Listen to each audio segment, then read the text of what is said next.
cái cho nó có cái mắt trong cây cậu của họ à cái nó không sót quá chuyện nó đó thì nó nè alors que des choses peuvent paraître contradictoires, de se laisser conduire par l'Esprit Saint dans cette capacité à unifier les choses et à créer quelque chose de cohérent. En fait. Et thế mà tôi có thực sự nó ha chọn cây mà có mất chi hả bien célèbre que vous avez cité de lui, beaucoup naissent originaux et meurent des photocopies, donner des uniformisation. Lui précisément, il avait cette cái mất chi cái to chè nó cho nó hậu xia lỡ hậu xia lại il savait repérer dans la modernité ce qui était intéressant, hậu xia thì các bạn chọn các lọc cầu la mode, des modes, quelles qu'elles soient d'ailleurs. cô nói mà giờ số này chọn các số Je voudrais qu'on s'arrête un instant sur ces miracles eucharistiques. số có đúng lắc chè thì mà nó có chọn các lọc cầu thì Puisqu'il a créé une exposition qui a tourné en France et dans le monde entier. Il y a 136 miracles eucharistiques. Dans cette exposition, c'était 2 ans de recherche et de voyage dans lesquels ses parents s'y investis sur tous les continents. Je le disais, 10 000 paroisses aux États-Unis. Pourquoi cette volonté de mettre en avant ces miracles eucharistiques au point d'être appelé aussi l'apôtre de l'Eucharistie? Déjà, avant qu'il ait connaissance de ces miracles eucharistiques, je vous l'ai dit, il était con nó mà anh chị hẹn thì ta giống touché par les célébrations. Mais les miracles, c'est encore autre chose. Alors, les miracles eucharistiques, c'est tout à fait autre chose. On a franchi en quelque sorte un stade. Mais s'il n'y avait pas eu cet intérêt déjà, cette religion pour l'Eucharistie, probablement que ces miracles n'auraient pas attiré son regard. Ce qui est assez intéressant d'ailleurs, c'est que les miracles eucharistiques, dans certains cas, ont été traités par des scientifiques, par Luciano. C'est même l'Organisation mondiale de la santé qui s'est penchée sur le miracle de Luciano. Alors le sang AB, il me semble, celui du Christ. En tout cas, c'est le sang qu'on retrouve dans le Saint-Suaire, et surtout les commissions de l'OMS a conclu qu'il y avait quelque chose d'absolument inexpliqué de ce sang glycoagulé, de chair, qui, depuis le XIVe siècle, sont intacts. Et qui sont même quasiment... Et donc, ces miracles eucharistiques sont des signes qui sont manifestement donnés et offerts à la prière, à la dévotion, pour fortifier la foi des fidèles. Et il s'est dit, mais que si c'était donné, il fallait le faire connaître. Si c'était donné, il fallait qu'il le donne.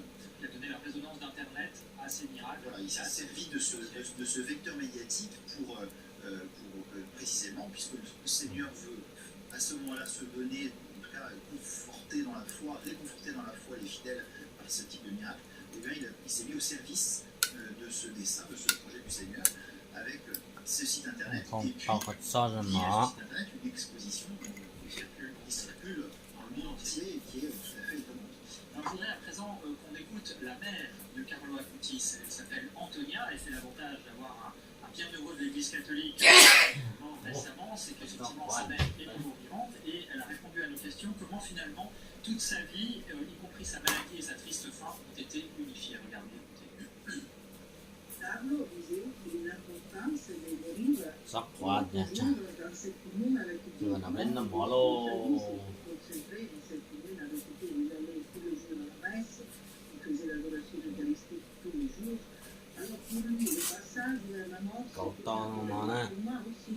Cái tù nó chỉ khởi nọ thế này Parce que je sais que c'est pas à la vie, mais c'est toujours pour le voir vraiment un talent. Mais ce talent, c'était pas pour présenter soi-même ou parce qu'il avait envie de devenir important pour le travail, etc.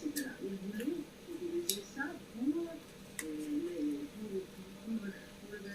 évangéliser les personnes. Bên nó món chị cô rau l'émerveil que le christianisme représente.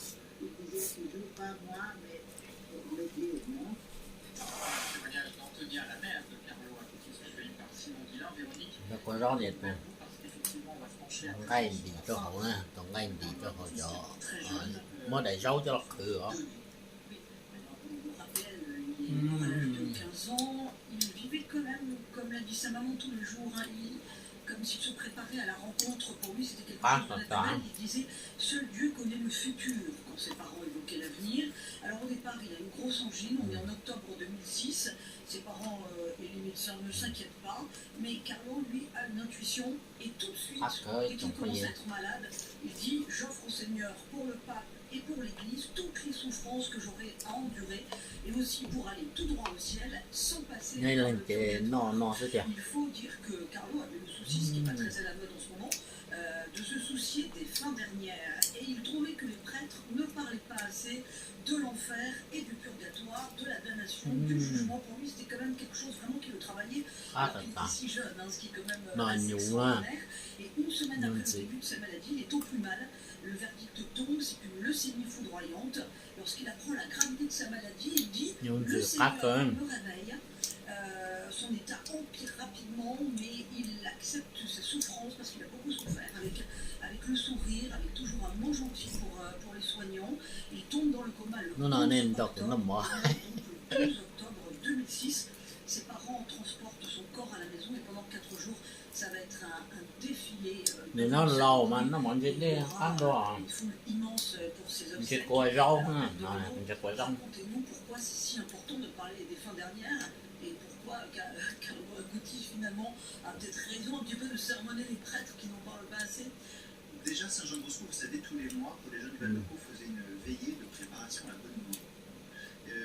Peut-être qu'on oublie, d'ailleurs, nous disons même dans Je se marie maintenant à l'heure de notre mort. Parce que ça peut frapper n'importe quand la preuve. Et effectivement, je pense qu'on aurait tort d'esquiver ce sujet dans la catéchèse et dans la prédication, tout simplement. Et puis les fins dernières, lui, il parle d'autoroute vers le ciel en parlant de l'Eucharistie, c'est une manière de dire que nous sommes faits pour la vie éternelle, nous sommes déjà par le baptême entrés dans la vie éternelle du Seigneur victorieux sur la mort, et par conséquent, nous pouvons et nous devons prendre en considération le fait que nous sommes mortels et que notre vie éternelle sera de la couleur de ce que nous avons fait dans notre vie temporelle. C'est que nous construisons notre éternité, nous en sommes responsables dans notre existence ici-bas. Nous ne sommes pas juges de notre propre vie elle-même, mais nous en avons la charge et la responsabilité. Mais ce que Carlo nous apprend, c'est pas qu'il faut avoir la crainte de Dieu, qui n'est pas moderne du tout, justement. Oui, la crainte, ce qu'on appelle la crainte de Dieu, est une crainte filiale et révérencieuse, et qui est une manière de considérer la grandeur de Dieu et la petitesse de notre vie dans ses mains, qui ne sont pas des mains qui nous écrasent, qui sont des mains qui nous portent vers le haut. Mais ça nous fait mesurer la petitesse de notre existence et la grandeur du projet. Évidemment, les jeunes de la génération de Carlo Acutis, comme tous les jeunes, ont tendance à une jeunesse et une vie à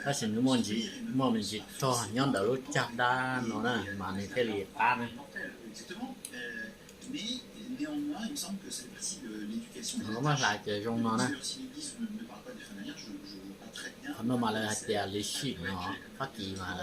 S'il y a bien une chose sur laquelle l'Église a une parole à tenir, c'est sur le projet de Dieu qui s'accomplit dans l'éternité. Alors Véronique, il y a un aspect aussi intéressant de la vie, de l'après-vie. Oui, alors en juin 2018, alors Carlo Acutis a vécu à Milan, hein, mais il souhaitait être enterré à Assise, et donc en vue de sa béatification, son corps a été exhumé et retrouvé intact en juin 2018. Voilà, vous voyez les images du corps de Carlo Acutis. En février 2020, un miracle a été attribué à son intercession. C'est la guérison humainement inexplicable d'un enfant brésilien atteint d'une grave et fatale malformation du pancréas. La famille de l'enfant avait invoqué Carlo. C'est grâce à ce miracle qu'on a pu effectivement le béatifier. Alors, petite histoire, il était fils unique, Carlo Acutis, et on a entendu sa maman, et bien juste avant de mourir, il a consolé sa maman en lui disant qu'il enverrait de nombreux signes du ciel et qu'elle serait notamment maman de nouveau. Il a été effectivement mère vers l'âge de 43 ans de jumeaux. Ils naîtront 4 ans après la mort de Carlo. Ils seront là justement pour assister à sa béatification en octobre 2020, 14 ans après sa mort. Il y a eu 3000 personnes pour assister à sa béatification en pleine pandémie. Véronique, nous arrivons malheureusement au terme. Bác có nói trong bây giờ nên đọc cũng nọ á. Où faut-il aller pour aller sur les traces? Alors Assise, pourquoi Assise? Parce que Carlo Acutis voulait être enterré à Assise parce qu'il avait une grande dévotion pour Saint François d'Assise. Il aimait beaucoup les animaux, on l'a dit comme Saint François d'Assise, et il passait toutes ses vacances à Assise où sa famille avait une maison. Il disait c'est là où je suis le plus heureux.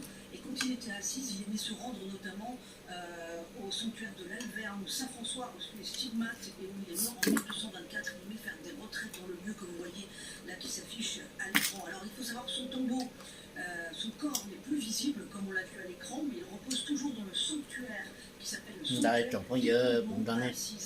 Et évidemment, Cho nên cho cũng nó mở lên nó chứ. Đây mà xin chỉ đồ lửa nó nhớ trong planet sẽ lên sửaตัว. la